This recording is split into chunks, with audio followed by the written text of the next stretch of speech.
Hi, AniQuest here. This is my recap for the anime Remonster. If you dig my recaps, don't forget to subscribe and smash that notification bell. We are introduced to Kanata, who straight up screwed up by going on a date with Crazy. And if it wasn't obvious enough, those 30 stab wounds ended him. So Kanata gets his way in the worst possible way. But things don't get any better for him in his next life either. When he wakes up, he sees this old, ugly goblin staring at him. He doesn't get what is going on, but it seems like he has been reborn as one of them. The elder gives him a new name, Goblin. Then the old man shoves a big juicy maggot down his throat for that extra protein. Since Goblin is just a baby, he can't talk or refuse anything. By the second day, he wakes up and finds himself surrounded by a bunch of ugly green babies. He gotta face the reality that he is just as ugly as them. He comes to terms with the fact that he died, and now he is stuck as this weak and helpless baby. So he spends the rest of the day crying over the loss of his fine human face. By the third day, he realizes goblins seem to grow up faster than humans. But that doesn't change the fact that he is still bald. At least he is able to move and talk again now. So even though it ain't ideal, he decides to make the best of this new life and go out to face the world. On day 4, the now mostly grown goblins meet with the elder once more as he's holding a platter of maggots for them. He calls them freeloaders, so from today on, they gotta find their own food. Goblin ain't too thrilled about willingly eating maggots, but it's pure protein, so he gobbles them down regardless. After that, he gotta step out into the big, wide world all by himself. As he leaves the cave, he sees a dope-ass world with all kinds of plants and animals he ain't ever seen before. There's another goblin who follows him, and he is scared as hell because it's his first time outside. So Goblin tries to reassure him, saying it's his first time seeing this place too. The other goblin is named Goblin, and even though he ain't the brightest, Goblin decides to team up with him for one really important reason: he got them bulky genetics, so he gonna help with the hunting. They spot a rabbit in the forest, so Goblin sends Goblin to go after it head on. The rabbit starts running away from him, but that's part of the plan. Goblin set himself up in a nearby tree, so as soon as the rabbit was in range, he jumped down and snapped that bunny's spine with a stick. This hunting strategy is hella effective, but once they catch the bunny, Goblin starts getting greedy for more meat. So Goblin gotta smack some sense into him and show who the boss is. After giving him a solid dose of tough love, Goblin starts prepping the bunny for their dinner. He snaps off the corn, and after checking it out, he realizes he can make a decent weapon out of this thing. Just then, he sees this notification in his head, and he don't know what the hell to make of it because the elder never gave him any tutorial on this. But before he can think too much about it, Goblin all recovered and is ready to chow down on his share of meat. Goblin give in and bring out the meat, and Goblin gobble that shit up with mad gratitude. On the 5th day, the two continue their hunting strategy, and Goblin has successfully implemented the rabbit horn as a weapon.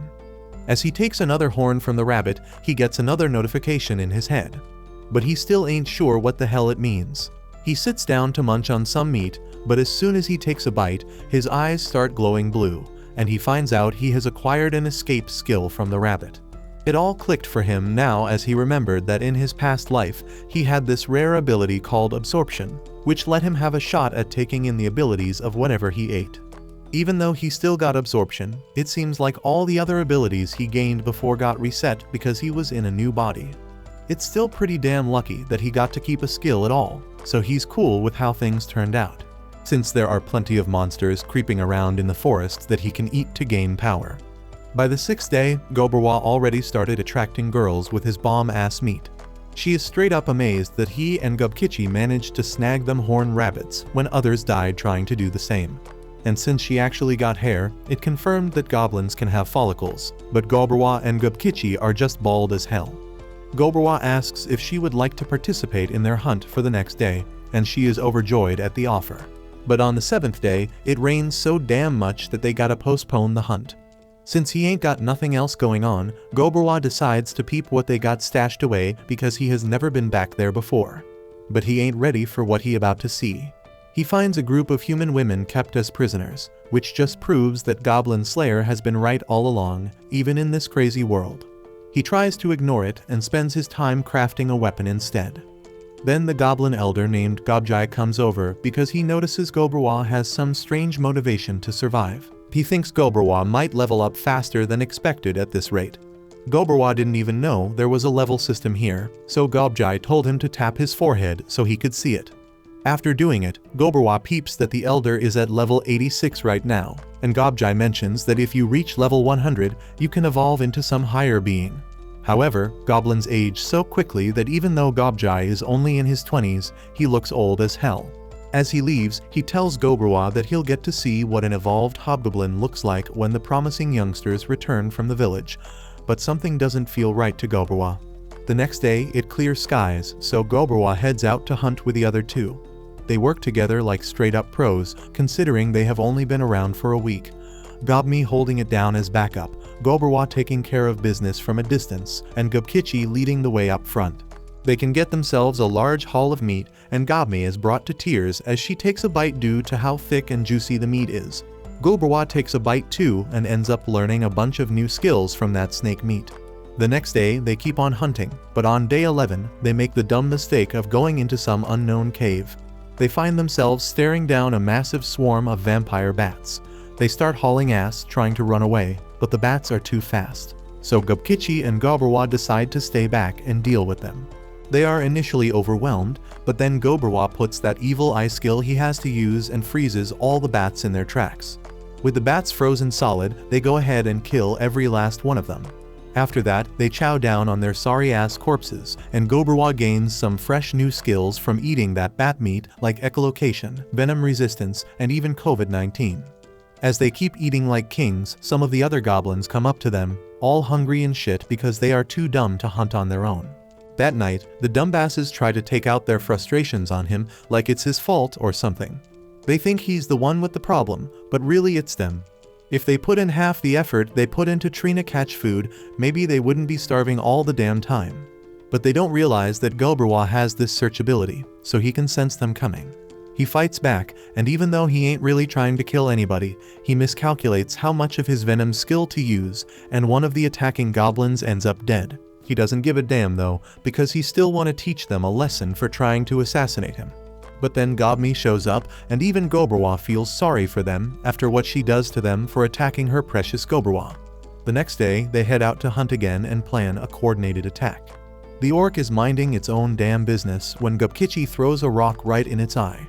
While it is blind as a bat, Gobkichi rushes in. The orc knocks him back with its pickaxe, but right after, its fingers get smashed by another damn rock. Then they go ahead and mess up its kneecaps with a club. Goberwa finishes it off by stabbing it in the head multiple times. Once that orc is dead, they chow down on its meat. But since they had a whole lot left, Goberwa decided they should take it all back to the cave because he had something he wanted to do. Once they bring all that extra meat back, Goberwa gathers up all them broke and hungry goblins and tells them they can eat as much meat as they want. At first, they are hesitant, but one by one, the goblins drop to their knees and start gobbling up Goberwa's delicious meat like pigs. As he watches them, Goberwa thinks about how he would never have helped people out like this in his past life, but maybe being reincarnated changed more than just his body. That night, after everyone was knocked out, Goberwa was lying down trying to do the same, but this damn notification in his head won't shut up. It keeps saying he exceeded the level requirement, so he is about to evolve into a hobgoblin real soon. But he ain't paying attention because he is too damn sleepy. The next morning, some weird shit happens as Goberwa wakes up and sees that he looks different now. He all confused about why his appearance changed overnight. Plus, he looked way more like his old self before he got reincarnated, and most importantly, he ain't bald anymore. The same thing happens to Gobkichi too, and Gobmi, even though she stays the same, loves the new look on her friends. The elder comes over to see what all the noise is about, and he is straight up shocked to find out that both Goberwa and Gobkichi evolved when they were born just 2 damn weeks ago. Gobkichi gets Goberwa's attention and says he want to test out how much stronger he got, but hunting ain't gonna be enough to satisfy him. So he want to throw down and have a fight with Goberwa himself. Goberwa is up for the challenge, so the two head out to start their match.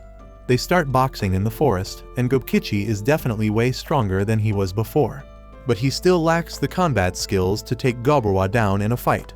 Goberwa is slipping under punches and sweeping his legs out from under him. Gobkichi admits defeat and gives props to Goberwa for being so damn strong. But Goberwa gives him credit too because when it comes to power, Gobkichi is stronger than anyone else around here. Just then, Gobrwa hears some wolf noises off in the distance, and he can tell that something bad is going to happen soon. He calls for Gobmi, who was hiding nearby to spy on them, and tells her that she should go get the crossbow they had made earlier because they are going to be needing it soon.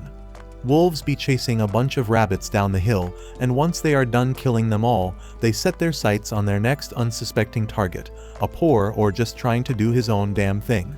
That orc starts hauling ass, but them wolves ain't letting it escape so easily. They keep on chasing it until they finally catch up and rip it to shreds. Gobrwa and Gubkichi are watching this shit go down, and they think them wolves gonna be the perfect opponents to test out how strong they really got since they evolved. Gobrwa signal to Gobmi to start firing at them wolves with the crossbow, and once the leader gets taken out, both Gobrwa and Gubkichi rush in and start smashing them damn wolves. Without their alpha, the wolves ain't got no teamwork left, so they were able to make quick work of them and slaughtered every single one. Only the leader wolf is still standing, but even he gonna give in to the wounds he got. When he collapsed, Gobrwa stepped up and opened his mouth wide, taking a massive bite out of that wolf. That shit gives him some extra skills, including one in leadership. Gobrwa takes the rest of the dead wolves back to the cave and lets the other goblins know they can chow down as much as they want.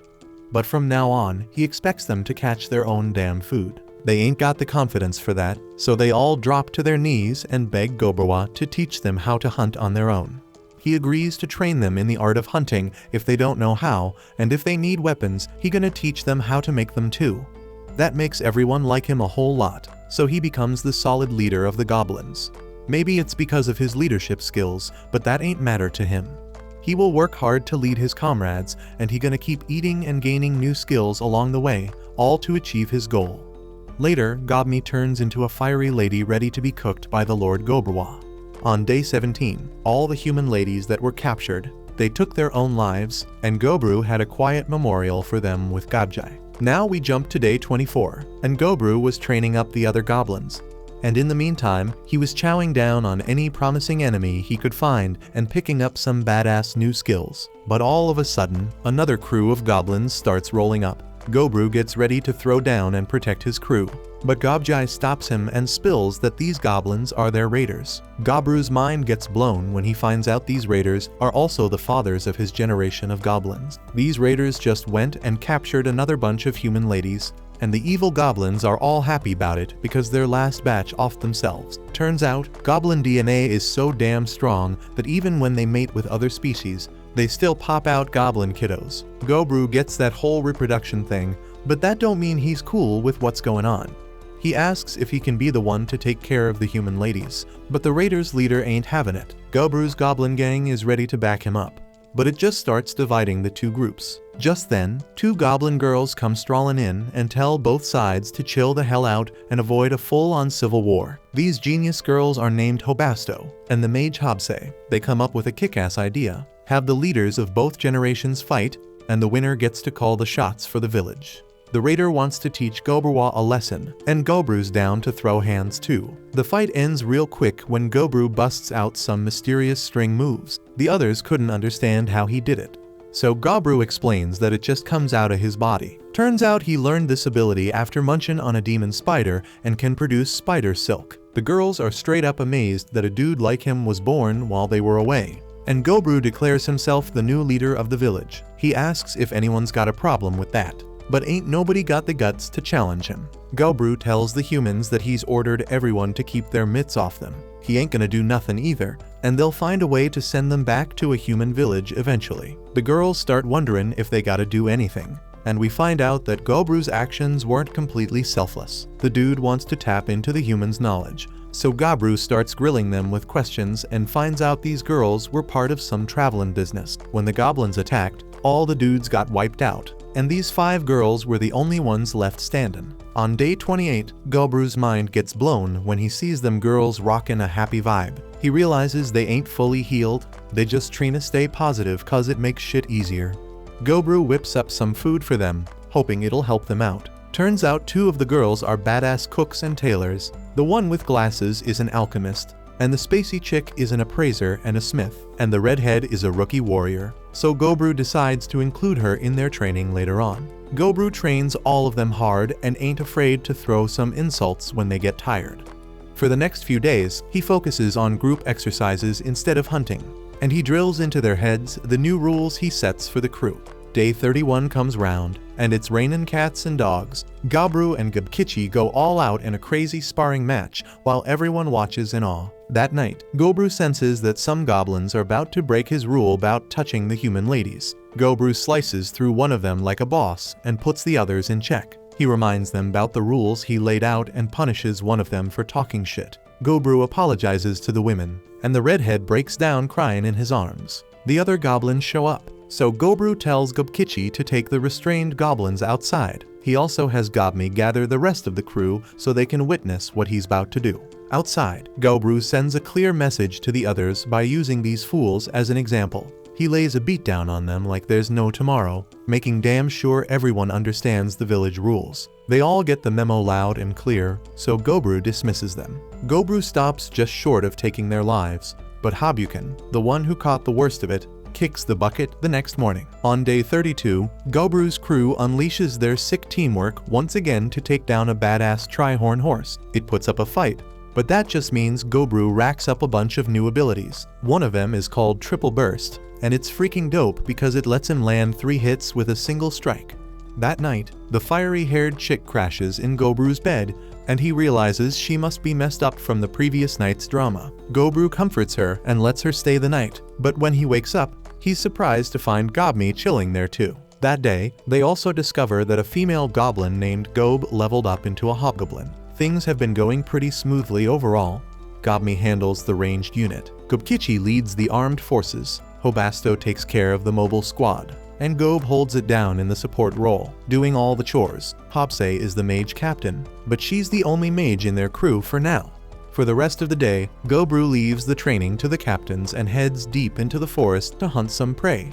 He messes around with some badass demise magic and is blown away by its power. He straight up obliterates a Trihorn with a single attack. But here's the thing, Gobruwa gets a bit too cocky after that and decides to venture into the northern forest. Then he stumbles upon a creepy area soaked in blood, and he remembers that old Gobjai warned all the goblins never to go into the northern forest for any reason, because inside lurks a terrifying crimson monster known as the Red Bear, and now that's exactly where Gobru finds himself. He sees this beast easily tearing through a Trihorn like it's nothing. The Trihorn's armor was a pain in the ass for them earlier, but this bear shreds through it like butter. And just like that, the Red Bear shows up, and Gobru knows a regular person would probably haul ass and run. But Gobru ain't no regular dude. He wants to go toe-to-toe with this beast, beat it down, and devour it to unlock some sick abilities. He's prepared to use every damn weapon in his arsenal, starting with his demise magic in Phase 1. Back in the village, Gobmi starts getting worried cause she hasn't seen Gobru for a while. The others ain't seen him either, so it increases her concern. Meanwhile, Gobru's mind gets blown when the Red Bear sacrifices its right arm to block his demise spell. The bear launches a relentless assault, and Gobru knows the badass armor he got from the Trihorn won't be enough to protect him. Gobru switches to the offensive and aims for the bear's head, but damn, his weapon can't even scratch its skull, and the bear sends him flying. Gobruwa covers the bear with a string, but that sucker breaks free and pulls out a wildfire breath attack. The whole forest goes up in flames, and Gobruwa gotta heal his wounds. This attack got him because he ain't never seen or heard of a bear breathing fire in his past life. This opponent is hella dangerous, so Gobruwa knows he gotta be ready to take some hits to come out on top. Gobruwa goes in for another attack, protecting himself from the fire breath. The beast is pretty tough on the outside, but Gobruwa cleverly uses the fire breath attack against the bear, and he pierces it right through its mouth. Gobruwa is feeling himself, but damn, it ain't enough. That ferocious bear smacks him back, and Gobruwa tries his best to minimize the damage, but he still takes a beating from that crazy powerful attack. He gotta admit that this round is a tie. At least his blade stuck in the bear's mouth so that sucker couldn't unleash any more fire breath. This insane strong bear is still going strong, and Gobruwa is just one attack away from losing his life. Gobruwa is at a huge disadvantage, but this guy is crazy as he proclaims that it would just make his meal taste even better. Gobruwa keeps fighting, dealing some damage, but it ain't enough, so he straight up tells the bear he is ready to devour it, and goes in for another attack. But damn, he loses an arm in the process. On day 34, Gobru finally emerges as the victor of this insane battle. but he barely survived. Finally, he gets to eat the bear and gains a bunch of badass traits, like heavy damage and insane strength. Gobrawa passes out soon after, but we once again see that he exceeded his level values and met all conditions. This now allows him to evolve into a rare ogre species. His consciousness fades away, so Gobru just selects yes, without even reading the fine print. On day 35, Gobru keeps on munching that bear, gaining even more ridiculously powerful traits. He reaches for his knife, which somehow seems smaller now, and Gobrawa shocked to realize that he become an ogre.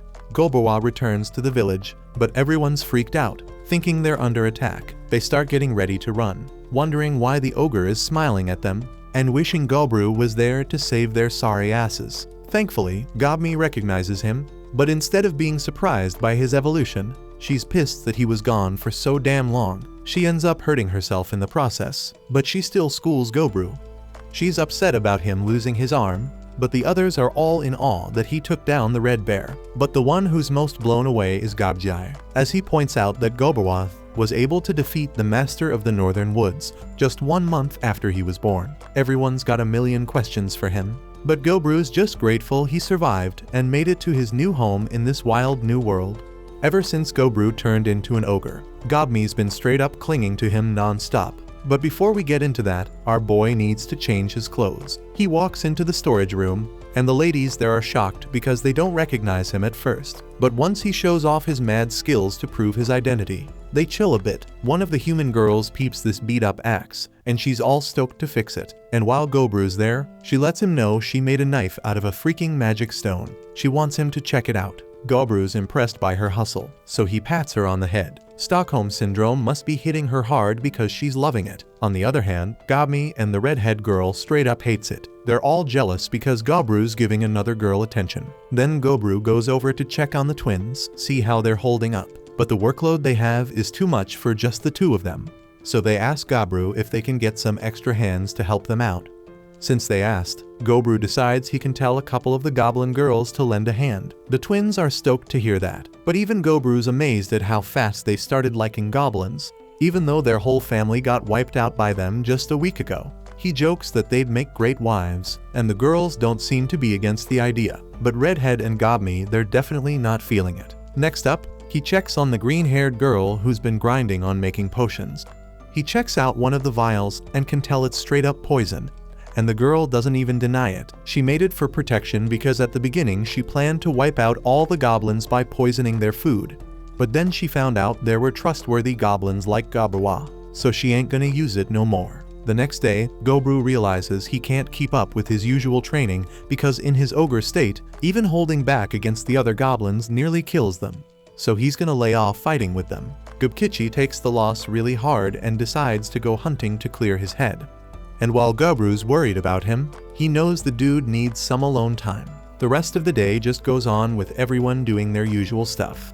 And for once, Gobru gets to chill and pass the time by sewing next to lonely Hobsei. Even though Homeboy lost an arm in his fight with a red bear, it ain't really slowed him down much cause he's got a slime skill compensating for it. But anyways, Gobru tells Hobsei he wants his book back so he can finish reading it. But she straight up ignores him and keeps reading like he ain't even there. The next day, Gobru was chilling and grubbing on his lunch when Gob comes rushing to him. Holding a messed up carbuncle in her arms, Gobru tries to heal it up. But damn, it's lost a ton of blood, so he said he'd have to ask the potion maker to whip something up to help her out. After the treatment, the carbuncle wakes up all confused, wondering what the hell is going on, and who all these random people are around her. They break it down for her, and she's hella grateful because they saved her life. Even though they're all strangers, she introduces herself as Returner and spills that she got attacked by some humans not too long ago. And that's how she ended up in such bad shape. Apparently, the gemstone on a carbuncle's forehead is worth a crazy amount of cash, like 1 billion gold coins or some shit. No wonder these dudes are trying to ice her for it. Returner pleads with Gobru to help her ditch these adventurers who are after her because she knows she's on borrowed time. Turns out, Returner was an artificial carbuncle some legend wizard made a long time ago to guard his treasures. But during the attack, the core keeping her alive got really fucked up. So there was no way she'd survive like this for long. Her master held a major grudge against humans, even in the afterlife. He'd rather let his legendary treasures fall into the hands of goblins than let humans touch them. So if Gobruwa helps her kick those adventurers to the curb, she'll happily hand over all the treasure to him. This is a freaking golden opportunity, so Gobruwa ain't gonna let it slip away that easy. He gathers everyone up and drops the bomb that they're all gonna hit up this treasure spot today and scare the shit out of some humans. He asks the blacksmith girl if she's got that spirit stone knife she was talking about the other day, and she hands it over. Gobru ain't usually one for knives, but he figures it's better than rolling up empty-handed if he wants to intimidate these fools. The Goblin squad rolls deep into the treasure spot that Carbuncle mentioned. Once inside, Gobru tells Gobkichi and the crew to lay low while he tries to negotiate with the humans. He starts wandering around solo, looking for the adventurers, but out of nowhere, those same fools pop up and trap him. They start grumbling about having to deal with an ogre now too, but they decide to just get rid of him fast. An assassin tries to sneak in for a kill, but Gobru peeps that shit from a mile away and blocks the strike with his bare hand. The adventurers are shocked that the assassin's stealth got busted so damn easily. But then Gobru cuts in and shouts that they up in somebody else's house right now, trying to steal their shit and even almost off the Guardian. And to top it off, they don't even think they did anything wrong. Lucky for them, Gobru's a chill dude and gives them a chance to save themselves from a world of hurt. They start swinging at him, but they so weak that he dodges their attacks like it's nothing. He still offers them a chance to bounce before things get ugly. But damn, humans be known for their sudden lack of brain cells when common sense is involved. So even though Gobru clearly outmatches them, they keep coming at him until he finally loses his patience and gets ready to crack some skulls. It's starting to sink in for those adventurers that they fucked up messing with Gobru. But it's too late to turn back now because Gobru uses his earth magic to trap them in place and calls for the crew to jump these fools. After they finish beating down the adventurers, they strip them of everything they got and kick them out.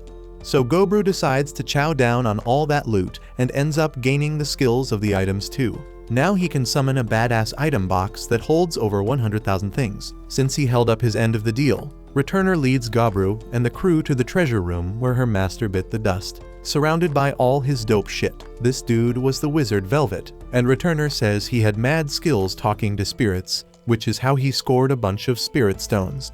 Returner's time is up, so she thanks Gobru and the crew once again for their help and disappears, leaving behind her head gem, which Gobru munches on. They take a moment of silence for Returner, but after that's done, they start looting the place for anything valuable. And that new item box comes in clutch. But before they dip, Gobru feels bad about leaving the body out in the open like that. So he figures burning it would be the best move. And as he does, the body turns to ash, leaving behind a gauntlet that Gobru wastes no time putting on. The gauntlet seems to be a legendary magic item, so once Gobru puts that bad boy on his missing arm, it straight up fuses with him and replaces what's gone. This arm is straight up epic, with mad features like rotation, poison production, and even strings. But the best part, it works just like a regular hand. The next day, Gobru spends a grip of time checking out all the gear they scored from the treasure room. And let me tell you, since that stuff was collected by a legendary wizard, it's all top tier and hella powerful. So the next day, Gobru hooks up the 15 hobgoblins in the crew with some magic items, distributing the loot fair and square. He keeps this vermilion spear and a sick-ass magic bracelet for himself. So now he's rolling with 3 legendary magic items, all for his own use. On day 40, Gobru decides to set up some battles to see who's the top dog among the hobgoblins. The next day, he heads out early in the morning to hunt down some prey he's never faced before. First up is this golden spider, and he straight up one-punches that sucker. And after chowing down on its meat, he gains a new skill that lets him create golden threads. As he keeps trekking through the forest, he ends up under a tree bathed in light. Now, this is a bit of a problem because it's the turf of these creatures called dryads. They prey on dudes from intelligent races and lure them in to be their food source.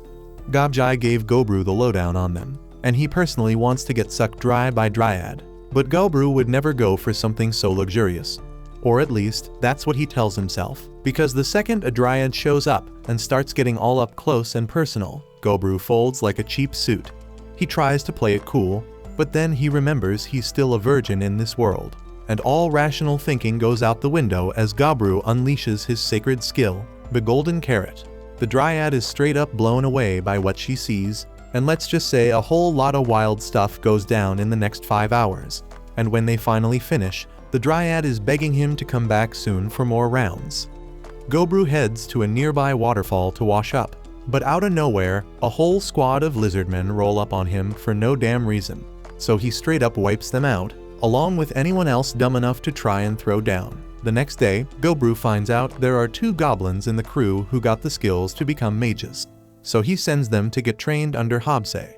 But he ain't feeling the vibe when he peeps Hobsei's face thinking about teaching other goblins. Now on some other shit, all the girls in the cave suddenly got beef with Gobru, and he can't figure out why because none of them want to say. So he goes to the green-haired girl because she seems like the most level-headed one around here. So she tells him that everyone is mad because they know he has been getting down and dirty lately. The Dryad marks on his body are hard to miss, so they jealous he didn't pick them first. Even the green-haired girl feels the same way, but rather than take the jealous silent treatment approach, she chooses to be a little more proactive with her feelings. Now we know Gobru be folding like a soft blanket in these kinds of situations, but Gobmi ain't letting it slide unless she gets a piece too. And turns out, everyone else thinking the same damn thing. A whole lot more went down that day, to the point where Gobru had to put up a soundproof wall in his room. But hey, what happens behind that wall, stays behind that wall, you feel me? And trust me, I ain't saying a damn word. Sometime later, Gobru senses someone coming their way, and it turns out to be a bunch of fancy-ass elves. The humans are about to attack them, thinking they can snatch their treasure, so these elves come begging for the goblins' help. This elf dude's got a real nasty attitude, but he's offering them a whole couple of months worth of food for their village. Gobjai thinks it's a sweet deal, but Gobru surprisingly refuses. He ain't giving a damn about their situation. He just wants them to be real with their request for help. That dude gets ready to attack Gobru, but damn, Gobru terrifies them all with one fierce-ass glare. Gobru warns him to tell his hidden archers to back off. But these idiots try to shoot at him anyway, not realizing they can't even scratch Gobru. The elf calls off the attack, and Gobru explains why he's rejecting their offer, simply because he wasn't in a good mood. Anyway, the goblins live in the same damn forest, so if these humans are gonna cause trouble, Gobru ain't against teaming up. Then Gobru blows everyone's minds by busting out his legendary weapon, intimidating all the elves at once. Gobru doesn't even fully get how the damn thing works, but when he stabs something with it, he can create a limitless amount of spears that can go as far as 100 meters. Then the elves run off scared shitless, so Gobru hopes he won't have to deal with their sorry asses again anytime soon. On day 45, Gobru goes on a hunt and takes out 20 gray slime. He eats their cores and gets a whole bunch of abilities, like fluid regeneration and auto-replication. Gobru gives auto-replication a shot and figures out he can make a tiny version of himself from his own blood. He can even see through its eyes, meaning they got some sorta linked senses. This sparks a genius idea in Gobru's head. On day 46, he has the girls whip up some clothes with his blood in the lining. That way the fabric can double as a transmitter in case they ever find themselves in some deep shit. On day 47, one of Gobru's mini-scouts discovers that those damn elves didn't learn their lesson, and they came back for more. This time, Gobru unleashes a deafening roar from deep within the cave, and the elves are so scared they can't even move a muscle. Gobru doesn't even bother saying a word when he emerges. He just snatches them up like it's nothing. The elf boss starts whining about how Gobru disrespecting him hurt his damn pride. And apparently that means Gobru deserves to die more than once. The other elves though, they apologize for not being able to stop their boss from being a dumbass. Gobru's made up his mind, and it's a harsh one. The boss elf is already as good as dead, but the rest of them got a chance to survive. Gobru sets up a mock fight between the elves and the goblins, and the ones who come out on top get to live. Gobru figures it's only fair because if they want to stay alive, they gotta fight like their lives depend on it. In the end, out of the 23 elves, 6 of them get their asses handed to them. The funny thing is all of them were dudes, but Gobru secretly admits to himself that he kinda rigged the fights because he ain't like seeing women get eliminated. Then Gobru decides to have a little snack, munching on the loser elves and gaining a whole bunch more abilities. He drops the bomb on the survivors that they're now his prisoners. They thought they'd walk away scot-free, but Gobru reminds them that they still tried to wipe out the goblins. Gobjai, that old pervert goblin, thinks having elf prisoners will be one hell of a good time. But Gobru reminds him that there are rules about touching prisoners. Gobjai promises to behave, but he's desperate as hell for just one round. Then Gobru goes off to deliver some final punishment to the elf boss. On day 48, we see that Gobkichi hits level 100. On day 49, everyone is amazed to see that Gobkichi has evolved into a special variant. His dark red color is the result of a blessing from the demigod of flame, and his iron heart skin is a blessing from the demigod of war. Gobkichi explains that Gobru ain't had nobody to spar with since he became an ogre, and Gobkichi was worried he'd never catch up.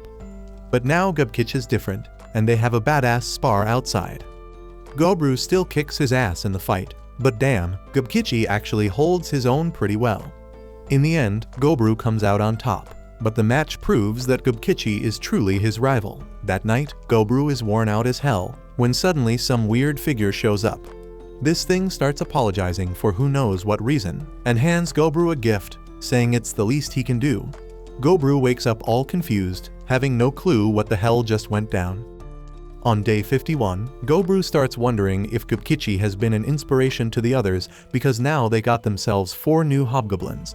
One of them even got the skills to be a mage, and another one's gonna be a cleric. This cleric goes by the name of Hobuji, promises to heal as many folks as possible. Hobsei's gone through some evolution too and leveled up to become part of the Lord family as a half-spell lord. Most spell lords don't have those dope markings on her arms, but Gobru notices they look just like the ones on his own body. Hobsei's got so much freaking mana flowing through her, she's itching to test her strength outside. She shows off her insane power with a mind-blowing fire attack and says she could pull off at least 20 more of those. That's some next-level shit. But what's more surprising, she's only a half-spell lord for now, and she'll probably evolve into a full spell lord next time. Gobru hooks her up with some fresh gear to match her evolution, and she tells the jealous Hobasto that she will catch up real soon. Gobru realizes that evolutions have been happening like crazy lately, and he suspects it's all because of him. See, a goblin's environment during their first month of life has a major impact on how fast they grow. It's pretty damn cool to see everyone getting stronger, but Gobru admits that not everyone in the village is so lucky. On day 52, the older generation of goblins start bitching and moaning. They've been trying their damn best to keep up, but all these young goblins are leaving them in the dust, so they decide to peace out from the village. And you won't believe it, Gobru doesn't even kill them for betraying him. He explains that they ain't stealing nothing, so it's their damn choice if they want to bounce. And to top it off, Gobru actually gives them a farewell gift, a badass magical knife made of metal with a wicked sharp edge. On day 53, Gobru comes across some poor human who got taken out by an orc. The dude was pretty much done for, but after Gobru ate him, he discovers the guy had some real interesting ability. Gobru hopes to use it in a way that honors the guy. This ability's called Monster Tamer. That night, Gobru's happier than a pig in shit because the alchemist reveals she's managed to whip up some booze. On day 54, Gobru announces that the older generation of goblins has dipped out of the village and he offers anyone else a chance to join them. But turns out nobody else wants to leave, so they all raise a glass for a toast. On day 55, the freaking genius Gobru starts working on making earrings infused with his own blood, so they can use them as communication devices. On day 56, Gobru finds out those earrings work like a charm, so he makes enough for everyone to rock them. On day 57, Gob straight up took down a Trihorn, and Gobru decided to test out his Monster Tamer ability he got from that human dude. And damn, it worked like a charm. The Trihorn became their first familiar. Now on day 58, turns out Gobru's got a dope-ass Great Bear familiar too. He's also got the leader of a pack of black wolves as his pet, and the ultimate bodyguard for the human ladies. But on day 59, Gobru gets hit with a major shock. That weak-ass redhead girl from before.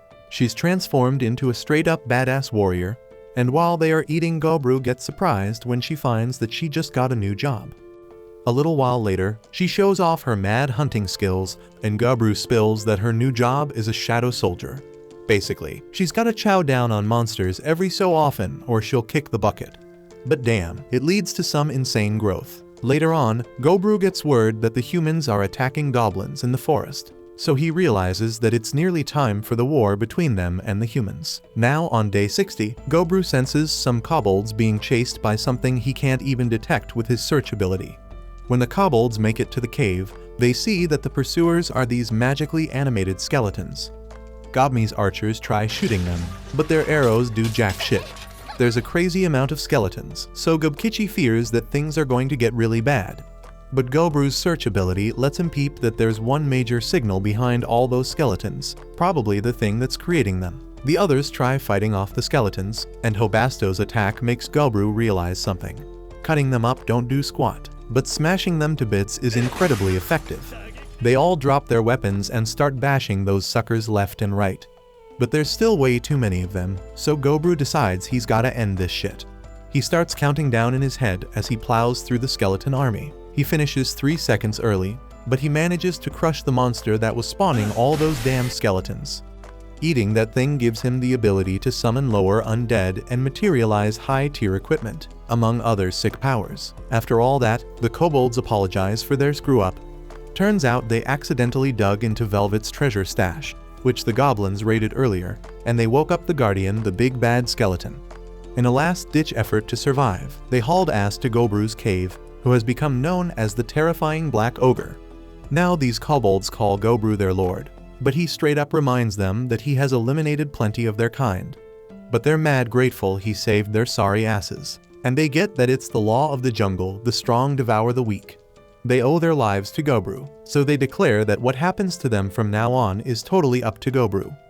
Gobru gets it, and he has their cleric check out their wounds. Then he takes a look around at everyone in his cave.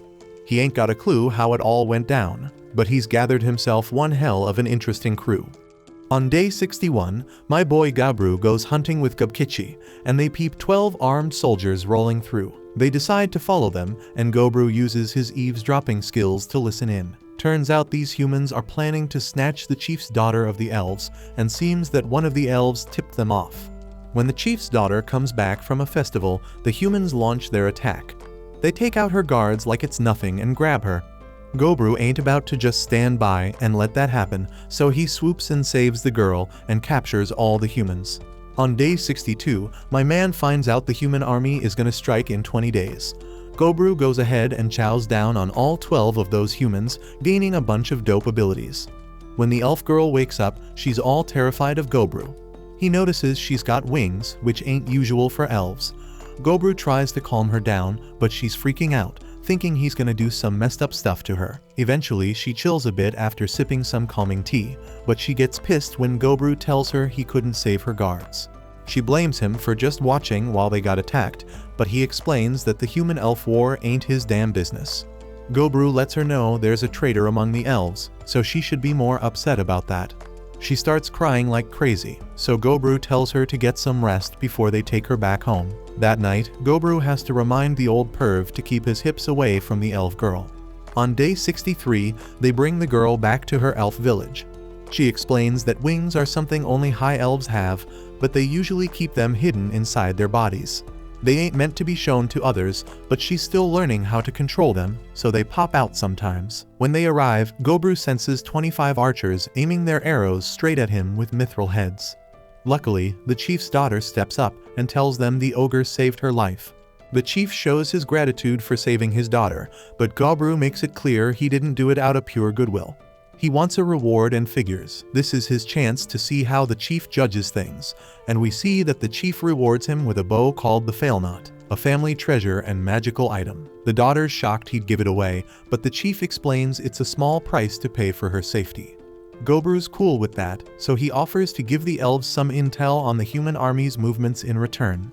The two crews are all cool now, and the elves hooked up the goblins with a load of mithril gear. The chief asks if they know anything about their missing elite fighters, but Gobru plays dumb, acting like he ain't got a clue. To show appreciation, the chief even gifts Gobru some top-notch liquor. Gobru promises to have their backs whenever they need it, and that night he's blown away by how damn tasty that alcohol is. On day 64, Gobru's hella surprised to see that Gobmi leveled up and became a Dampier variant. On top of that, they got 8 new hobgoblins rolling with them. Gobmi's got some fresh powers now too. The ice god blessed her with the ability to create and control massive amounts of ice. Her evil eye can even charm enemies into fighting each other. Gobru feels like he recognizes her new look, but he can't quite put his finger on it. And Gob also evolved and is now a half-Earth Lord. Earth Lords can control the ground and make their bodies stronger. She even got lightning magic to spot gems. And as for Hobasto, she evolved into a half-bloody lord.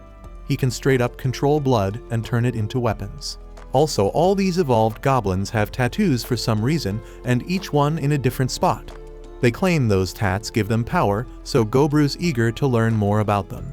Because of all these transformations, Gobjai decides it's time to give them all new names.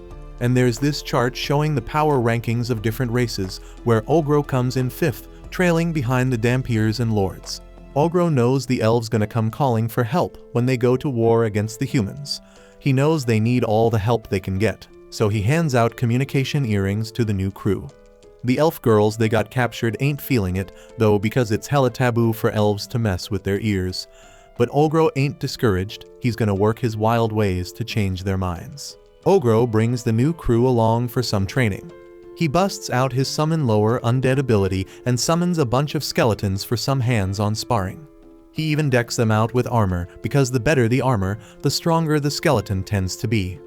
The elves struggle and lose most of their fights, but Ogro's still stoked because trust is being built within the group. On day 65, Ogro done figured out that if he uses less mana, he can create regular-ass skeletons, zombies, and other undead. He is wondering what they damn taste like, but it's a bummer he can't eat them, but they are good for practicing though and gaining experience. They get purified as soon as the daylight hits, so not being able to use them during the day is a real buzzkill. Ogro's crew now be rolling deep with over 100 members. The kobolds are in a pretty low spot, so they gotta hustle harder than everyone else. After a fight, Ogro is worried that Gobfu is chowing down too much on rotten meat, but she thinks it's the best. On day 66, Ogro got Earth to seal off the cave exit where the skeletons were coming out. He also sent the kobolds on a hunt to get more wolf familiars. The kobolds work faster than expected and bagged 20 wolves. On their way back, they run into a badass boar, and Earthy straight up destroys it. Later, the Forge Girl reveals she upgraded the axe that Ogro messed up while fighting the red bear. She modified it with a mix of spirit stone, iron, and mithril. Ogro is impressed, and the Smith Girl reveals she has upgraded into an elemental smith. On day 67, Ogrekichi spills that he has been having a crush on Earthy. Surprisingly, Ogro already knew, so Ogrekichi explains he needs help because he don't know what to do. Ogro comes up with a plan for him and wants Ogrekichi to make his move that night, hoping for good news in the morning. That night, Ogrekichi straight up tells Earthy how he feels, and she seems to take it well. The next morning, Ogrekichi is feeling light on his feet and stronger than ever in a match against Ogro. Ogrekichi landing more hits than usual, and Ogro was glad things went well for his boy. Turns out, Earthy talked to Dombi about it the day before, so Ogro and Dombi set the stage. Ogrekichi had become so damn strong and energized lately that Ogro had to swap himself out and let the black skeleton spar with him. After the training, Ogro's usual crew went on a hunt. They stumbled upon a bunch of insect monsters Ogro ain't seen before, and damn, he gained even more abilities. The dopest one is called the exoskeleton. Ogro used it and was straight up shocked to find he turned into one of the badass transforming superheroes. This new exoskeleton is tough as hell. It can repair itself and absorb impacts. It is a little too flashy for Ogro's taste, but Dombi thinks it looks hella cool. Ogro tries to rock his old threads again, but damn, he ends up butt naked. Turns out his regular clothes got used to build that dope exoskeleton. It's a damn shame because he was feeling his outfit. It was made from the pelt of that red bear. But Ogro realizes that this exoskeleton thing is even more lit because it lets him unlock 5 different forms. One of them used the red bear, so now he can unlock others. After thinking it over, Ogro decides he wants forms for air and sea battles. So he starts by registering one from the bugs, so he can sprout wings and fly. It's a bit tricky to control though, so he gonna need some practice. Day 69 comes, and it's pouring like crazy. This fiery redhead wants to throw down with Ogro. She's been making steady progress, so she's been asking for more training lately. Ogro thinks back to when she was like a little puppy, but now she's more like a full-grown Doberman. And for the Smith Girl has been meeting up with the elves regularly, so they can brainstorm ideas for new weapons. She's working on a repeating crossbow, but things ain't going too smooth, so Ogro tells her to switch gears and start making them. Ogro hooks her up with more materials and hopes she can whip up a new weapon for him. The Chef sisters even got a new title called Head Chef. Ogro had them try to recreate dishes from his past life, like potato chips. After that, Ogro meets up with the alchemist to talk about making magical items. She shows him this bone nail she made from the black skeleton's bones. This thing can freeze anyone it strikes in place. The other girls catch Ogro getting cozy with the alchemist, but he and I will not talk about what happens next. Day 70 comes, and some elves roll up representing their chief elf. These elves pass by their old crew on the way, but Ogro's earrings got this sick illusion effect that makes them look like dark elves. The elf kid spills that the humans are making moves. The elves can't handle them solo, so they need Ogro's help. They don't care about the price, they just want the enemy wiped out completely. But here's the deal, if Ogro backs out, the contract ain't worth jack. Ogro takes the job, but explains that they will do it on his terms. He tells the kid to give the elf chief a bracelet, so they can stay connected. Info is a powerful weapon, and Ogro's got his blood minis scouting the woods. He gathers everyone up and announces it's time to put all their hard work to use. From this day forward, they're gonna be a badass mercenary company. They're a crew of professional fighters now, and everyone's digging it. Ogro decides they're gonna roll as the Parabellum Mercenary Company. He tells everyone to get ready for battle because they got their first job, and they all start chanting Parabellum. On day 71, Ogro's Parabellum crew kicks off their first mission. They deep with a total of 36 members, and with Spellsay's sorcery, their pet monsters could join them for a total of 73. They roll out early in the morning based on some intel one of Ogro's minis snagged. There's this barrier around the human army base, but Ogro uses some attribute on his silver arm to wreck that shit. Once the barrier crumbles, Earthy steps up using her earth-controlling power to block any escape routes for the humans. Dami and Spellsay take the lead, unleashing a coordinated magical barrage. Ogro is summoning a horde of skeletons, and throwing in some spears for good measure. But damn, he's surprised to find out that ain't enough to wipe out the humans. There's this Lady Knight leading their defense, so Ogro gives her a proper introduction to himself with a roar. The humans can tell the Black Ogre is controlling the undead, so the Lady Knight declares they're gonna take him down together.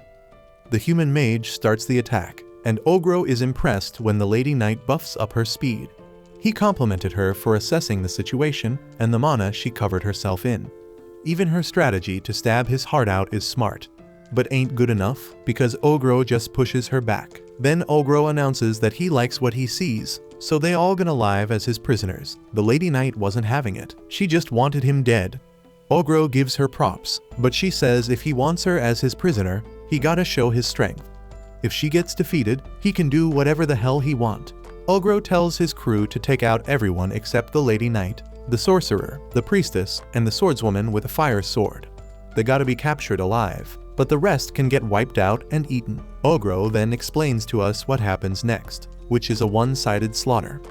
Dombi's charmed evil eyes charm the hell out of the human soldiers, making them fight each other over her, and Ogrekichi straight up overpowering the fools. Bloodsato uses her power to turn blood into weapons, and Earthy follows up with her skills. They manage to defeat the enemy without losing a single one of their own, but the Lady Knight did get one good hit on Ogro. It barely does any damage, but just reaching him is impressive as hell. Right then, the human mage gets ready to unleash an attack and begs the Lady Knight to get the hell out of there. Spellsay peeps that mage's attack is a 5-level spell, and she's straight up worried that Ogro might not be able to handle that shit. And to make it worse, the Lady Knight is sacrificing herself to make sure Ogro takes the hit from that magic attack.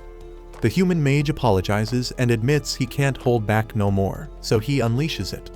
But Ogro declares he already won, as he ain't intend to let the Lady Knight die. Then the Lady Knight watching in awe as Ogro skillfully throws up a magical shield. And Spellsay's mind is blown away too, because that shield requires him to combine 3rd level demise magic, a vacuum shield from his silver arm, and some other abilities. Ogro had to pull out all the stops, but he managed to block that dragon spell attack. It's a total victory for Ogro's crew, and he making it known that capturing all those powerful fighters is a big damn deal. Ogro throwing a feast and gaining a crazy amount of abilities. Afterward, the elves celebrating the victory. Ogro heading to check on the new prisoners, but they weren't doing too good. On day 72, Ogro breaking it down that with his earrings in place, the humans can't lie or hide anything anymore. So they scored a ton of info, the elder elf asking for that info and offering to pay with some alcohol. And of course Ogro jumping on that offer. using the item Ogro sent him. He's sharing the info he got from the prisoners. That includes the secret routes the humans planning to use for the next ambush, where they're gonna hit the elves from all directions with their massive numbers. Armed with that knowledge, Ogro's crew moving around the routes, setting traps, and chilling in a trench. The human troops are led by fully armored knights, and there are about 500 of them. And to top it off, there are 100 wizards in the mix. Ogro explaining that if the elves went head-on against them, it'd be one hell of a long and tough battle. But for Ogro and his crew, it's pretty much just practice. Ogro kicking off the attack, his crew cutting off escape routes and dropping their numbers with boulders. They go from 500 knights to 300 in a hot minute. Pit traps and arrows keep whittling them down till there's less than 100 knights left. Then Ogro is impressed when the commanding knight tells his troops to build a wall with any damn thing they can find, bringing the fight to a standstill. So Ogro sent Ogrekichi to throw down with their commander. The humans of course fought back, but Ogro sent in enough warriors to make sure every damn knight was wiped out. The only thing Ogro wonders is if Ogrekichi will be able to hold himself back. But Ogrekichi starts wrecking the commander, and the commander can tell that everything about Ogrekichi is insane. Ogro gives props to the commander for putting up a good fight, but in the end Ogrekichi comes out on top. And just like last time, Ogro throws a feast and gains a whole bunch of abilities. Ogrekichi points out that the commander reminded him of Ogro, but Ogro doesn't see it. And out of nowhere, Dami shows up and drops the bomb that she wants to have Ogro's baby. On day 74, the night prisoners think being captured alive is more humiliating than death. Their commander tells them to chill, because they got food and a place to crash, so it ain't all that bad. The knights call out the commander for being from a commoner background, saying he wouldn't understand. And this whole prisoner thing is a damn shame to noble folks like them. Later, Ogro has the commander spill on why the humans are attacking the elves. Turns out the whole mess started because a princess got hit with a rare disease that's fatal 99% of the time. She is bid to a king of another empire, so he orders that a cure must be found. The humans found out about the elves' secret medicine, made with the blessing of some demigod of the forests. The whole damn war boils down to human greed. Later Earthy is tripping when some crazy shit goes down during a mining session. Everyone wonders if they're getting attacked, but it turns out the water just created a hot spring. Ogro excitedly lets everyone know that it boosts their healing powers and clears any nasty ailments. Plus, it's a balm for the skin. Everyone enjoys all the perks of their new bath, and Ogro gives props to Earthy for digging it up. On day 75, Ogro got some concerns, so he came up with a new training plan using the human prisoners. The idea is to have them work on their leadership skills by running simulated battles with real soldiers. They gotta give orders to their soldiers who are geared up and ready, and they win if they can beat the leader of the other group. Ogro himself chills on the sidelines, playing the judge. For example, Spelsay is giving orders to the defensive troops, and Dami taking charge of the archers. Dami and Spelsay looking pretty strong in the leadership department. But Ogrekichi and Bloodsato can't score any wins. The humans watching and can't even make sense of what's going down since it's goblins practicing military shit. The commander says he's done playing around with bones and was hoping to throw down with Ogro one-on-one. Ogro is impressed by his courage. This dude still want to challenge him even if all his buddies keep losing. So Ogro starts having some respect for the guy he calls the Steel Knight. Then the dude gets shocked when Ogro covers him in mana. Ogro explains that he'd wipe the floor with him if he didn't level the playing field a bit. Ogro unleashes some of his power, and the knight gets hyped because it's clear he's down to fight. Ogro goes at him, but the guy never stands a chance because Ogro straight up wrecks him. Ogro heals him up, and Ogrekichi declares he wants to fight the Steel Knight too. As Ogro watches them brawl, he can tell that Ogrekichi is also got inspired by the Steel Knight's spirit. Later, the dude explains he comes from a place with a bunch of demihumans, so it's easier for him to communicate. The Steel Knight notices the diverse range of races Ogro gathered and can see that he got them organized real well. He even starts wondering if Ogro was sent by some divine intervention. Then the guy quits being a knight and announces he wants to fight for Ogro. Ogro accepts, which means he ain't a prisoner no more, and Ogro plans to put his talent to good use. Ogro puts the redhead under the Steel Knight's wing and tells him to teach her some badass human combat skills. Later, the Elf Elder agrees to take care of the wounded humans. Ogro wants to know about the secret medicine the humans are so desperate for. and the elder says that it's the same medicine he gave Ogro before. Apparently this medicine is a freaking game changer. It can cure almost any damn sickness. Ogro can't believe the old elf gave him something so damn valuable.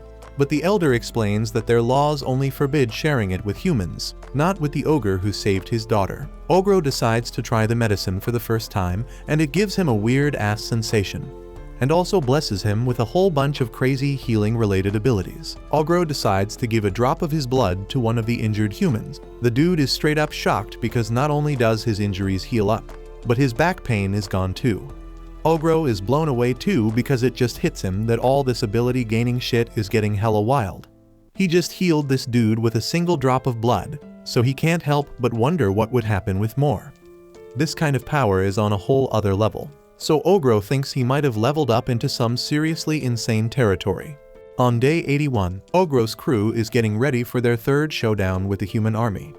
Ogro straight up snipes someone with a damn spear from 300 meters away, and then taps into its power to produce an endless supply of spears. The battle's over in just 20 minutes after that hit landed. Ogro then uses his slime to clean up all the dead bodies.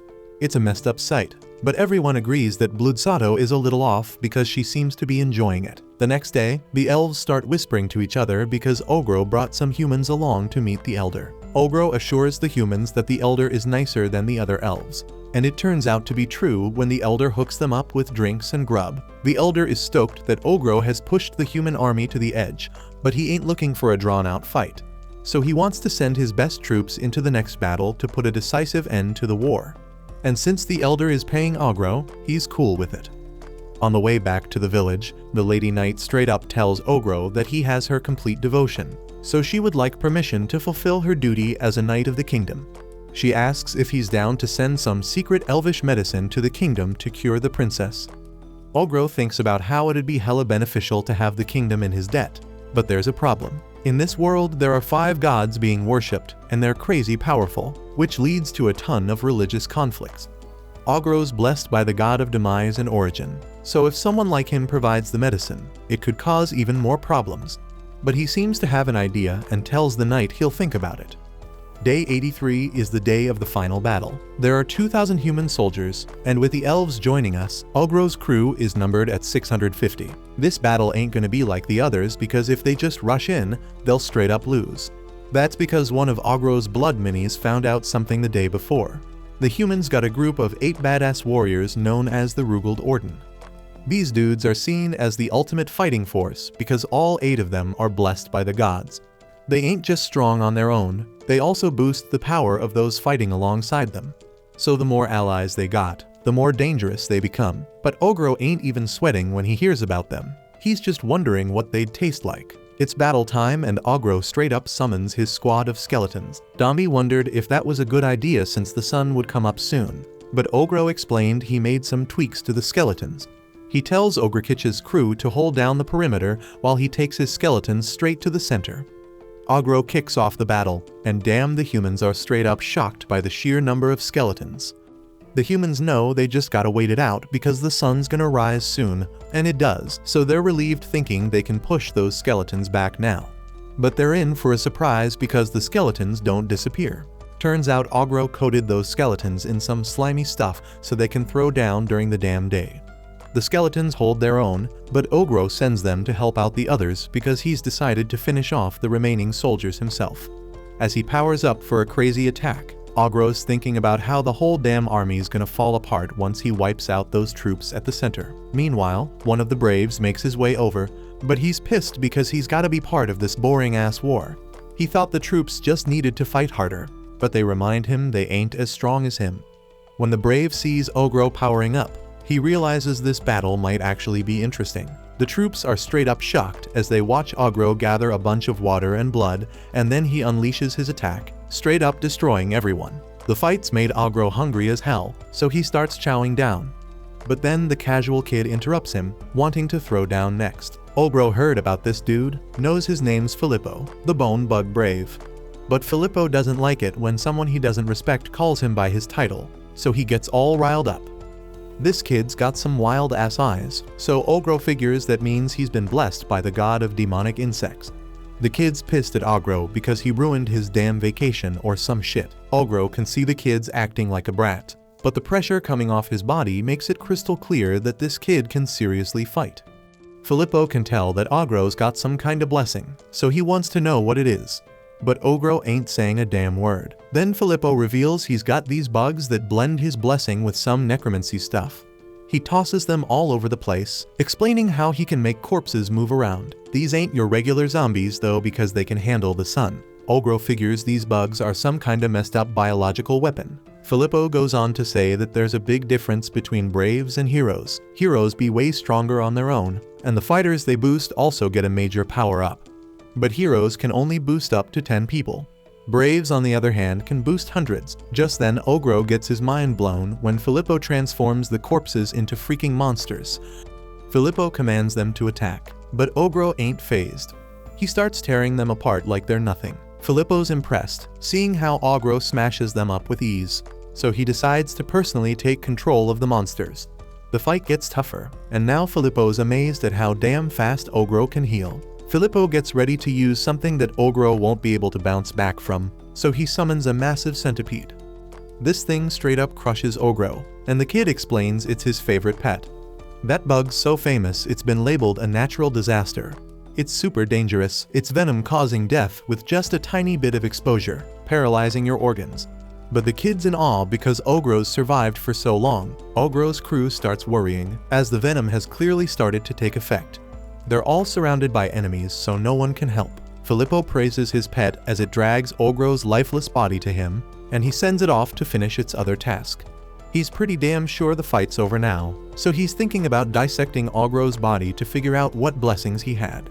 He looks around for someone to help move Ogro's body, but he's shocked when Ogro straight up disappears. Then out of nowhere, Filippo barely dodges an attack from Ogro, and he's wondering how the hell he managed to survive. Ogro ain't giving no explanations, so the kid assumes he used a fake corpse or some shit.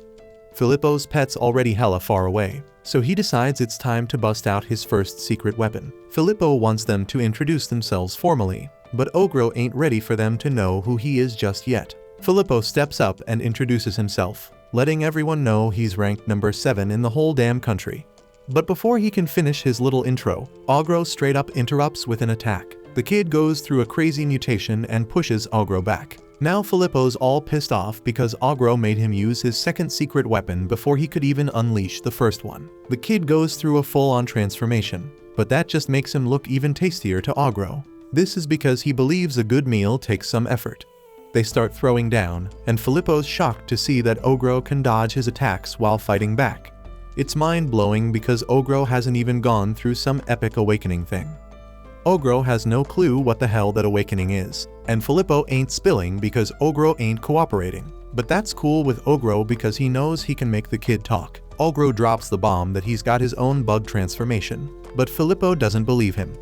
Ogro uses his exoskeleton power to transform, and Filippo's amazed because this dude always seems to have something up his sleeve. They meet in the sky for the fight, and Ogro sends the kid crashing down to the ground. Ogro's crew finishes clearing out an area, but Dombi's got a real bad vibe about something nearby. Filippo explains that he's had a blast, but it's time to call it quits. Ogro ain't letting him escape, but the kid says it ain't his call. He takes off claiming he's a damn fast runner. Ogro chases after his bug ass, but he's gotta stop and take out the skin corpse that's moving around without Filippo. The kid manages to get away, but Ogro swears he's gonna eat him one day. Dombi rolls up relieved as hell to see Ogro's doing fine. He explains that he sent a replica he created on a little mission while he was throwing down with Filippo. He gave it some stealth power, so it sneaks up on someone and tells them not to move a damn inch. Turns out the person it talks to is the future king of the country and the big shot in charge of the Royal Armed Forces. The replica tells him they ain't got no damn interest in keeping the war going. The commander wonders who he is, but the replica just tells him to check his armor. The commander straight up loses it when the replica explains that the vial holds some secret elvish medicine that'll cure the princess. The replicant coldly pointed out that their troops can now finally stop sacrificing their lives for nothing. Meanwhile, Ogro knows he could have easily taken out the future king, but he knows that would have led the kingdom to unleash their full force and wipe out the elves. He ain't down for an all-out war, so he decides against it. Ogro has Earthy set up a defensive wall so they can get their injured folks to safety. Nearby, some humans are straight up terrified when they come across Ogro. But he tells them to keep moving because the battle's done, and nobody else needs to lose their lives. He starts thinking about how there are more important things that need handling. That night, we find out that 30 Parabellum members lost their lives in the fight. It's a really damn sad moment because they gotta be properly laid to rest. In this world, there's a risk the dead come back as zombies or ghosts, so they gotta be cremated. The others get all emotional as they offer prayers for the brave warriors who fought their asses off till the bitter end. Everyone reacts in their own way, but Ogro ain't feeling particularly sad. He does, however, feel the need to hold on to his life as tight as he can because they can't do it anymore. On day 84, we found out that the recent battle scored everyone some top-notch experience, and that led to some sick evolutions within Ogro's crew. Habuji was all about that healing game and evolved into a half-Saint Lord. Now he's got this dope half-Saint Lord skill called Shell Field that can even be durable enough to withstand 20 strikes from Ogro. Hobfu turned into a ghoul because she's all about that spoiled food life. She's been chowing down on nothing but zombies, and you are what you eat. She's all hyped talking about the guys, and Ogro's kinda scared of what's going on in her head, but then he gets spooked by Hobmi's eyes without a face, so he asks her to keep them shut. She never really had the skills for direct combat, but now she's a Daramki, a race that's all about illusory magic for combat support. She's got some useful abilities, and Ogro's pretty damn sure she'll outperform even him when it comes to gathering intel. Things are going so damn well that even some of their weaker hobgoblins leveled up and became ogres. This crew surprisingly pledges to get stronger in honor of their fallen comrades in battle. Ogro's hella surprised because goblins are usually all about themselves, but these guys are actually mourning their lost homies and using that as motivation. The leader of the kobolds also leveled up and became a warrior kobold. This dude claims he got a fierce appearance just like Ogro, but Ogro thinks he looks more like a mafia boss who just discovered cosplay. He even got himself a true name, and now he goes by Tsuji. The old man Gobjai breaks it down that true names are special names given to individuals of a certain level. If an enemy learns your true name, they can cast some spells and curses on your ass. It's a bad idea to go around telling people your true name, because it's like giving them your ass. But the kobold leader decided to share his true name with Ogro as a sign of his unwavering loyalty. So Ogro decides to call him Akita from now on. Ogro's contemplating what to do with their prisoners, and he decides to set them free. Those who ain't got nowhere else to go can join Ogro's crew on a probationary basis. Some of the prisoners ain't feeling it because they think they're better than the rest. After all, being a probationary member means they're lower than a goblin. Shit gets heated as the goblins get insulted by that statement. Ogro admits that the 3 prisoners are stronger than goblins, but he trusts the goblins who've been training with him since day 1, more than some randoms who just showed up. Ogro tells the 3 they can bounce if they want, but they'd rather prove themselves. They want to throw down with the leader of the mercenary group, and if they win, they want to take control. These fools mistakenly thought Dombi was the leader and find it hilarious that a big-ass ogre like Ogro is actually in charge. Ogro has to calm down Dombi and agrees to play along with these fools. Ogro wants to take on 2 of them at once, and they call him cocky. Everyone's amazed when they show off their weapons, and that perverted Gobjai dude shows up all out of control, watching the fight with his hand. He explains that they're using orb weapons, and some of the other crew members might be able to use them too. These orb weapons give the users a major power boost and repair themselves when damaged. Ogro straight up obliterates the attackers in an instant and beats down anyone else who dares to challenge him. But then shit goes down when Ogro gets knocked back, and everyone's shocked. This dude who looks like Gorilla declares he's the new leader, but Ogro sends him flying. Ogro explains that the dude did a good job sneaking up on him, so he let him land his attack. Only the half-damper dude is left, but he's nowhere to be found. Ogro eventually finds the dude asking Dombi to be his wife. Ogro beats his ass relentlessly, thinking about how the fool hitting on Dombi right in front of him deserves an even worse beatdown. There are some other badass-looking races among the probationary members, but they're grateful to be free from slavery. Ogro gives the damper dude some blood to heal him, but that shit leads to the dude pledging his loyalty and things get hella awkward. At the end of it all, Ogro's crew ends up with 50 more probationary members. The probationary members throw down with some of Ogro's undead, and we find out that Ogro put Ogrikichi in charge of training them. But that ain't all, because Ogro found some new smiths to work with the smith girl. The little dudes point out she's got a lot to learn, but they see potential in her. The smith girl ain't too fond of them, but dwarven smithing is top-notch in this world. They might even be able to whip up some mithril gear, so Ogro asks the smith girl to give it a shot. Ogro recently learned this ability called synthesis. He experiments with an orb and it works like a charm. Then he uses Chaos of the Dead to create a monster. But the damn thing doesn't listen and goes wild, so he has to take it out. He starts using synthesis to cook up new abilities. He combines weakness to sunlight and weakness to light damage to make weakness to sunlight damage, but he regrets it. On day 85, they start renovating their base. They prioritize the hot springs so they can offer them as a service to their elven allies. On day 86, Ogre uses the probationary members to test out the synthesized abilities. That way, if there's an accidental fatality, there'll be less drama. But Ogro thinks he might have gone a bit too far. On day 87, the dwarf smiths present Ogro with their finest work, a special warhammer. But Ogro can't quite grasp their explanation of what makes it special. Shit's changed a lot since Agu was born. Now he's gotta hide his presence when strolling through the woods, because creatures run away from him. Ogro meets up with the Dryad again to pick something up, but the other ghosts tell him that he will pay dearly when it becomes clear that he was up to no good. On day 88, Ogro announces they're gonna plant some crops. Turns out what he got from the Dryad were a bunch of magical seeds for fruits and veggies. They grow faster than the regular ones and taste better while being more nutritious. On day 89, some of the rookie recruits bounced back to their homes. Even the highborn prisoners dipped, but not before Dombi brainwashed them. Now they got spies on the inside, gathering info from both the kingdom and the empire. The human army started pulling out, so the elf elder gives props to Ogro for his help. They throw a big-ass feast to celebrate. But Ogro wonders if it was a smart move inviting him. The elder knows their rules say they should shun outsiders, but Ogro and his crew are their homies. The elder explains that his younger brother broke their code a while back, venturing out of the forest to find a connection to the outside world. The elder just wanted to make sure their forest would be a safe haven for him to come back to, and it's all thanks to Ogro.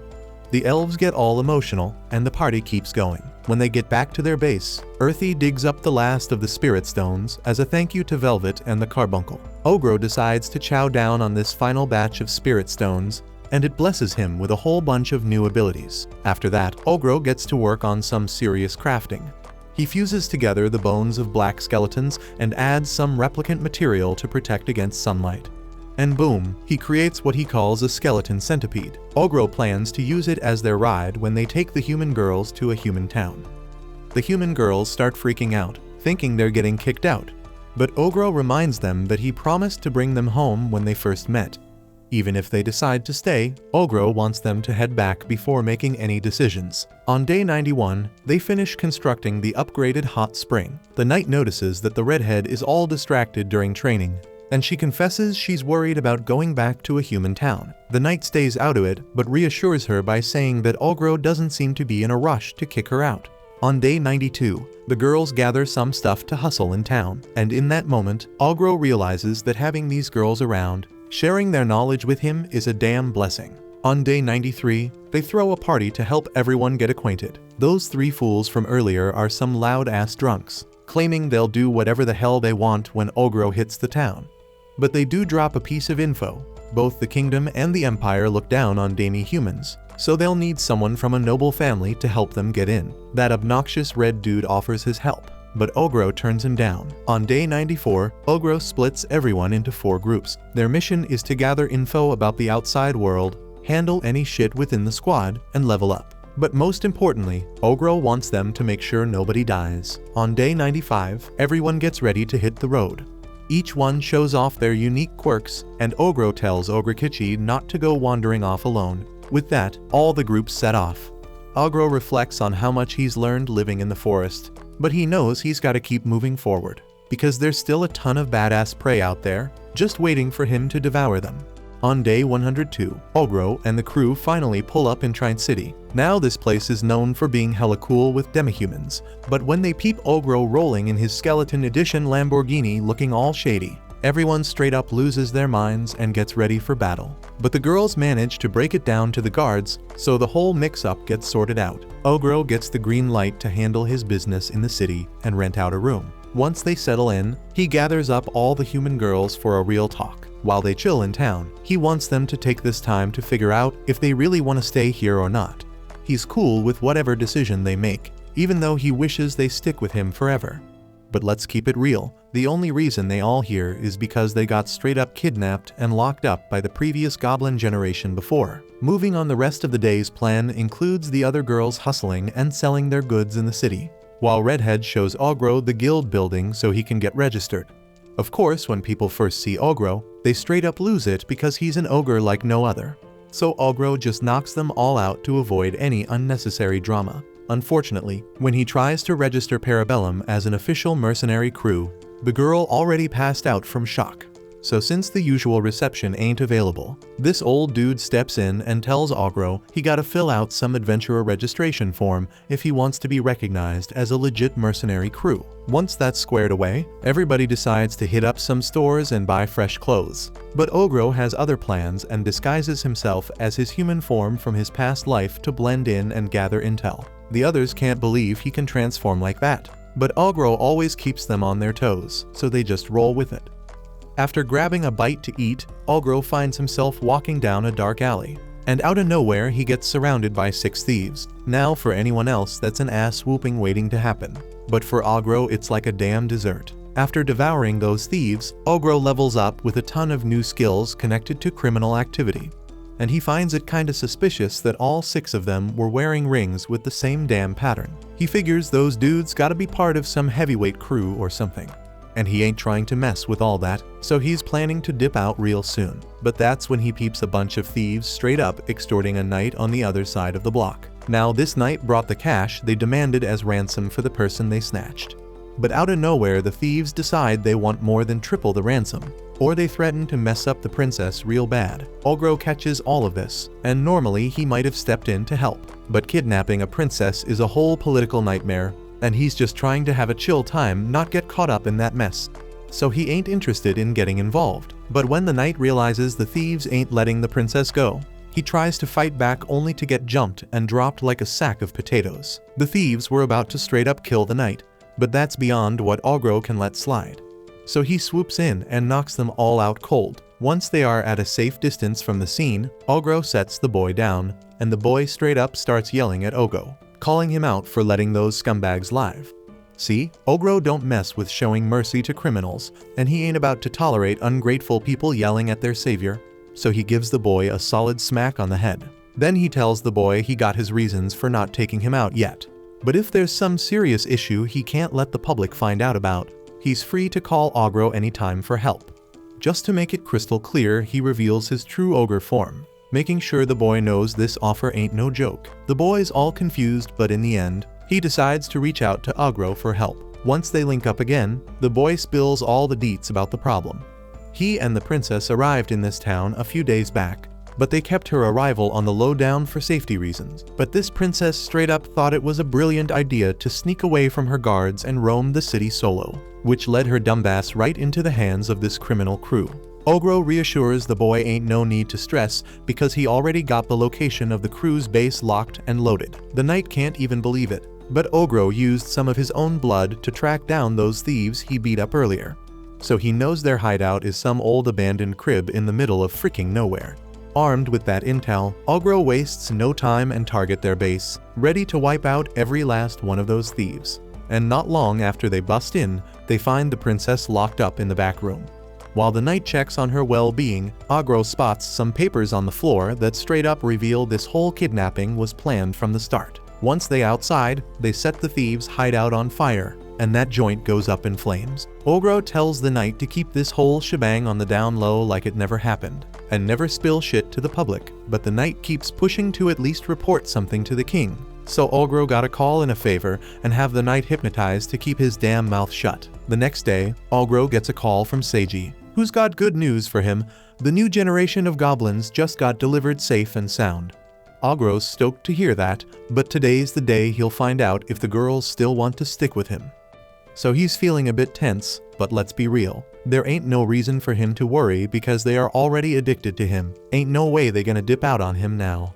They all packed their bags to head back to the cave, but right before they can bounce, the princess from the other day stops Ogro, saying she really wants to meet him. She introduces herself all proper and mentions she heard he's the leader of a mercenary crew, so she got a major mission for him. She wants him to escort her back to the royal capital. And this whole time, Ogro been hella impressed by how she talks. She's sounding way more grown up than she looks, and she ain't even flinching in the presence of a terrifying ogre. It's like her charisma stat maxed out or something.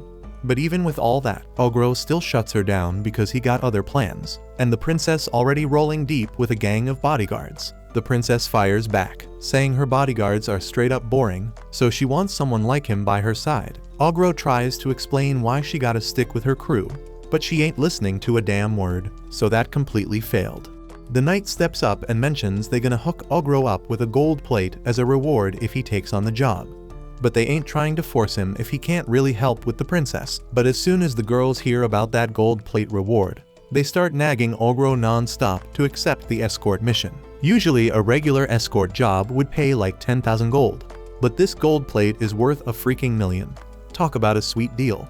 So Ogro ends up saying yes because he wants to hit up the royal capital anyway. But when they are about to dip, Ogro peeps that none of the princess's guards are around, and that gives him a bad vibe. Turns out the princess straight up dumped her guards to come here solo, and now a bunch of knights are on a mad search for her. So if Ogro gets caught rolling with a princess in this situation, he could easily be mistaken for a kidnapper, but he still gotta stick to his end of the deal and escort her because he already signed the contract. And once you ink a contract, you can't break it. While they on the road, the princess starts bothering Ogro with all sorts of questions about the skeleton centipede they riding and the animals they spot in the distance. Ogro keeps his cool and answers her questions, and as for the animal, he decides it's lunchtime.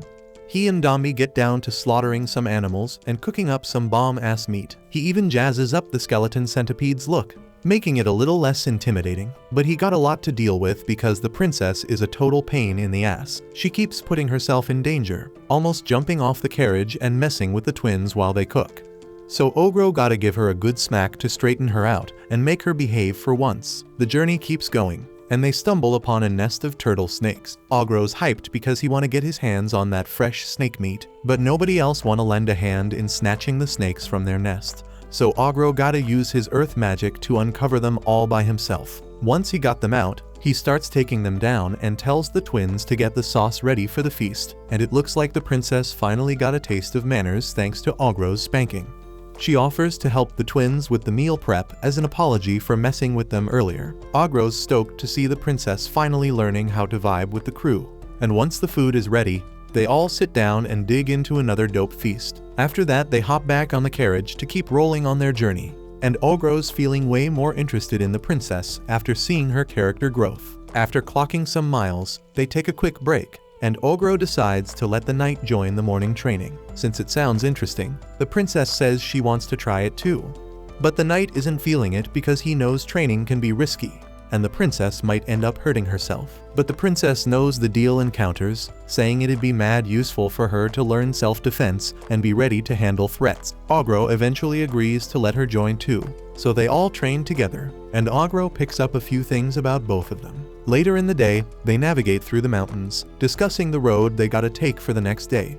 Going straight through the mountains is the quickest, but also the sketchiest way. So the knight suggests taking a detour along the river to be safe. The path along the mountain cliffs is no joke because of these Falaise eagles, but Ogro never even heard about them. So the knight explains, saying these eagles got the strongest wings around the mountain path. They fly like lightning and have poisonous claws. That's why everyone's trying to avoid that mountain route. But soon as Ogro hears there's a powerful monster he could potentially eat, he's already decided to hunt it down. The next day, they roll straight through the canyon, and Ogro easily takes out the regular eagles, so they grub on fried eagles for breakfast. But after that, things get real. So Ogro tells everyone they're not allowed out the carriage until he says so for their own safety.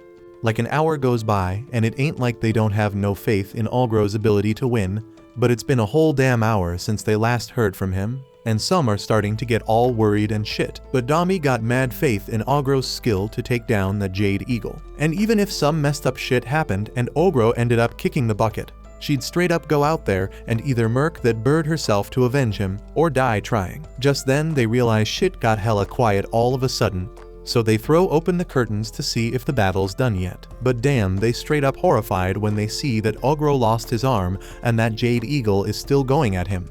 But even though it looks like Ogro is losing, he's actually just testing how strong that eagle is. So now that he's done playing around, he gets serious, grabs his severed arm, and eats it to regenerate. And then he transforms and one-shots that damn eagle. After the bird's dead, Ogro finds some spirit stone inside it, which apparently is a super rare drop. The girls tell him not to eat it because it's worth a whole freaking country's worth of gold. After that, Ogro eats some of that Jade Eagle meat and gains a bunch more skills and a whole new transformation from it. But while he's still checking himself out, the princess rolls up with another question. She had been watching Ogro for a while now, so she wondering why the hell he always eats everything he kills. Ogro has been asked this shit before in his past life, but the answer's still the same. He eats everything he kills to carry the weight and resentment of all the souls he took out, and he ain't planning on changing his mindset anytime soon. On day 109, our crew rolls up to a village, and all the folks there are straight up terrified of Ogro. In places where it's all humans, Ogro's heard that they straight up hate demihumans, but then Ruberia flashes her family crest to calm everyone down. So the crew gets a warm welcome and gets taken to the elest spot in the village, the massive waterfall. After chilling at a hot spring all day, the village throws a bash to show their appreciation. To thank them for their hospitality, Ogro busts out his booze and shares it with the villagers. But one villager gets a little too handsy, so he gets a taste of Dami's wrath. To lighten the mood, Ogro suggests a drinking contest, and the winner scores 4 silver plates as a prize. The problem is that Ogro can't get drunk, so everyone ends up passed out trying to outdrink him. While they're knocked out, Ogro chows down on some fish and gains some sick abilities. On day 110, they dip from the village, and Ogro notices the twins looking kinda pale. They explain it's because they cooked for a ton of people during the festival. So Ogro offers to handle the cooking for the day so they can rest. On day 111, everyone's in shock and tells Ogro to stop the cart. Turns out the twins are pregnant with Ogro's babies. Ogro freaks out and hits up Gobjai because he's clueless about what to do.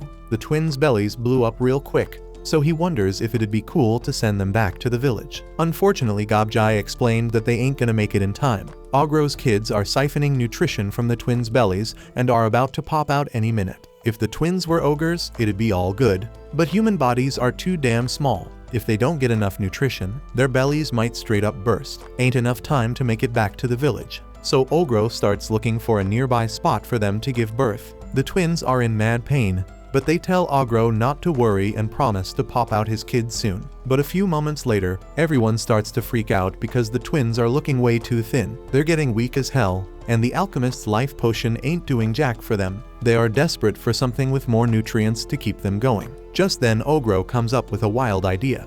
He knows it's gonna be tough on the twins, but they don't have many damn options. Ogro straight up tears off his own arm and tells them to chow down on his flesh. Everyone's jaws drop, but it's the only way to give them the energy they need. Ain't no time to cook it up, so they gotta eat it raw. The twins refuse to let Ogro go through that pain, but the others point out that he can regenerate his arm. The girl still ain't having it, so Ogro takes a bite out of his own flesh and feeds it to them himself. He says they can hate him all they want later, but he won't let them or their kids die. After feeding them, Ogro finds a decent cave.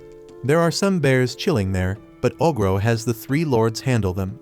He uses his abilities to make some makeshift beds, but damn, the girls' bellies are so huge they look about ready to burst. Ogro uses his healing powers and some anesthesia to ease their pain, but he ain't sure how long it'll last. Eventually, one of the bellies stops growing, and Ogro uses one of his blood minis to send updates to Seiji.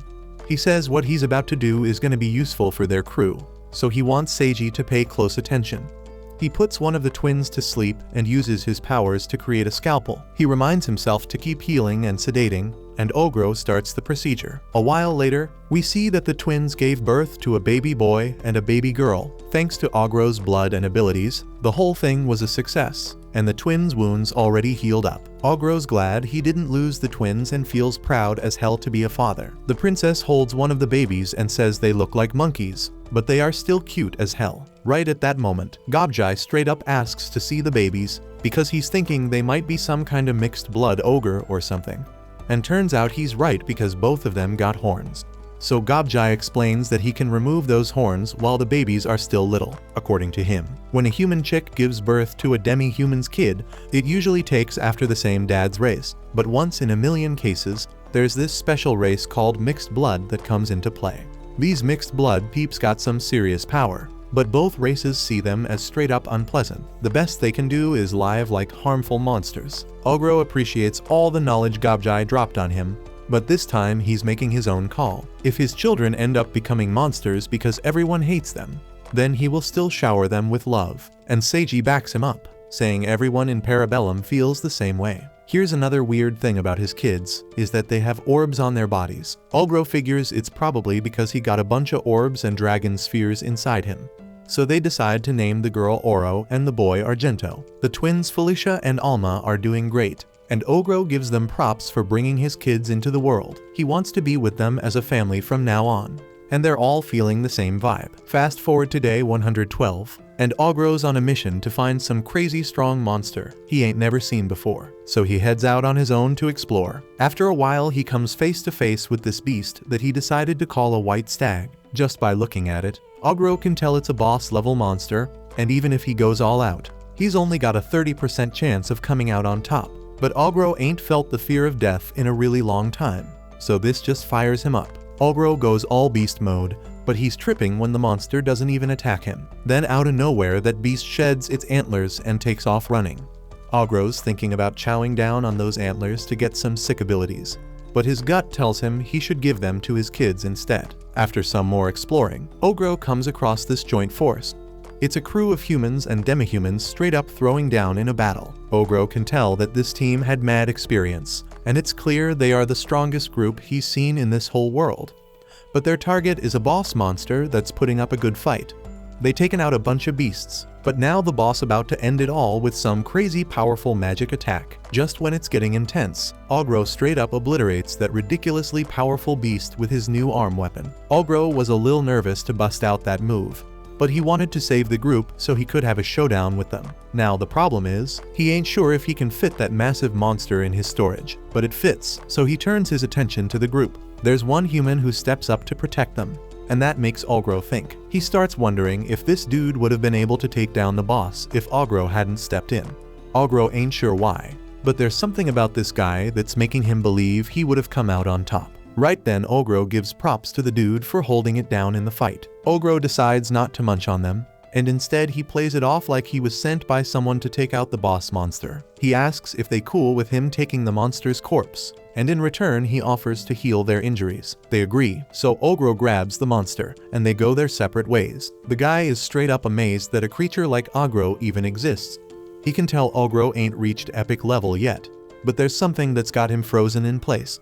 Some girl thinks it's because of his injuries, but it's straight up fear. Turns out this dude got an ability called Voice of Death, and it showed him the worst outcome of trying to fight Ogro. They all would have ended up losing their lives after chomping down on that boss and getting more powers. Ogro eventually heads back to the cave.